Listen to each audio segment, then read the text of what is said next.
അപ്പം ഞങ്ങൾ പെട്ടെന്നൊരു ദിവസം കോൺഗ്രസ്സിലെ അല്ലെങ്കിൽ പഴയകാല കോൺഗ്രസ്സുകാരെ ഞങ്ങൾ സ്നേഹിക്കുകയോ ആരാധിക്കുകയോ ചെയ്യുകയല്ല. ഇന്ന് ഇന്ത്യയിൽ തലമുതിർന്ന പല കോൺഗ്രസിൻ്റെ നേതാക്കന്മാരും, അത് ആസാമിലെ മുഖ്യമന്ത്രി ഉൾപ്പെടെ വലിയ വലിയ ആളുകൾ, എന്തിനേറെ പറയുന്നു, ഗുലാം നബി ആസാദ് പോലും കോൺഗ്രസ് വിട്ട് വേറൊരു സ്വന്തം പാർട്ടി ഉണ്ടാക്കിയിട്ട് ഇന്ന് ദേശീയ രാഷ്ട്രീയത്തിൽ നിൽക്കുന്ന കാഴ്ച എല്ലാവർക്കും കാണാൻ സാധിക്കുന്നതാണ്.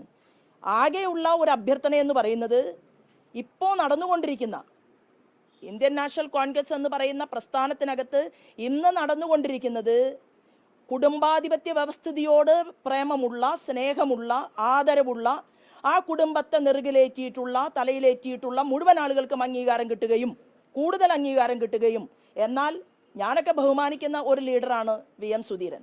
VM സുധീരനെ പോലെയുള്ള ആളുകളെ, എത്രയോ ആളുകളെ ചവിട്ടിക്കൂട്ടി മൂലക്കിലാക്കിയിരിക്കുകയും ചെയ്യുന്ന ഒരു സാഹചര്യം കേരളത്തിലെ കോൺഗ്രസിനകത്ത് പോലും ഇന്ന് കാണാൻ സാധിക്കുന്നുണ്ട് എന്നുള്ളതാണ്. ബാക്കി അതിനെക്കുറിച്ച് കൂടുതൽ പറയണം എന്ന് ഞങ്ങൾ ആഗ്രഹിക്കുന്നില്ല.